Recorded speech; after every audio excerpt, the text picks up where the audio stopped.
Hi guys, आज हामीहरू 1000 बुद्धमा आएको मेरो आङीसँग। हेलो नमस्ते हजुरहरूलाई। भ्युज आहा, तपाईँहरू पनि रेकमेन्ड आउनुपर्छ घुम्नुको लागि। त कस्तो मिठा हावा छ।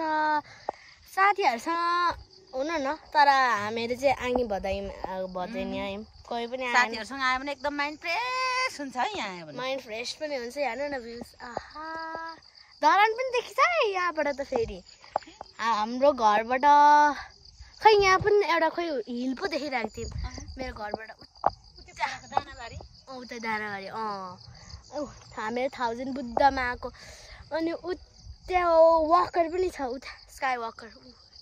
तपाईँहरूले देख्न सक्नुहुन्न होला, एकछिनको भ्लगमा देखाउँछु।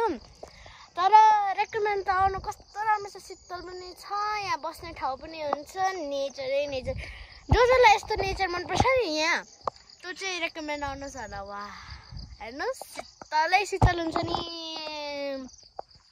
1000 बुद्ध पनि अघि भरे देखाउँछु, कत्रो ठुलो छ। 1000 बुद्ध मैले पनि फर्स्ट टाइम देखेको। स्न्याक्सहरू पनि के बोकेर यहाँ रेकमेन्ड त आउनु पर्छ हौ छुट्टीको दिन त। जो कस्तो मजा आउँछ नि, शीतलै शीतल हुन्छ। आहा धरानमा देखाइदिन्छु है। धरान देखिन्छ कि देख्दैन रहेछ। त्यो अरू घर देखिराख्नु भएको छ नि, देखिन्छ धरान। घर देखिराख्नु भएको छ नि। त्यो भनेको धरान हो हाम्रो घर। तर देख्दैन यहाँ। अहिले पल्टो डाँडतिर जाने हो।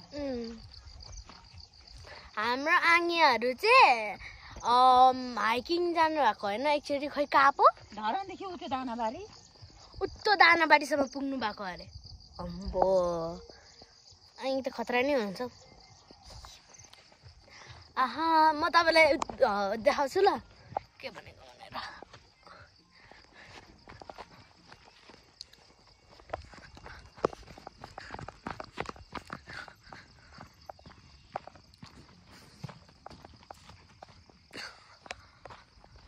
मैले यो भनेको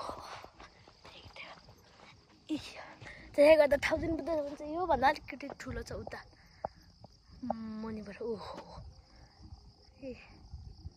आहा, मैले बुद्ध भनेको योभन्दा अलिकति उताबाट चाहिँ ठुलो छ।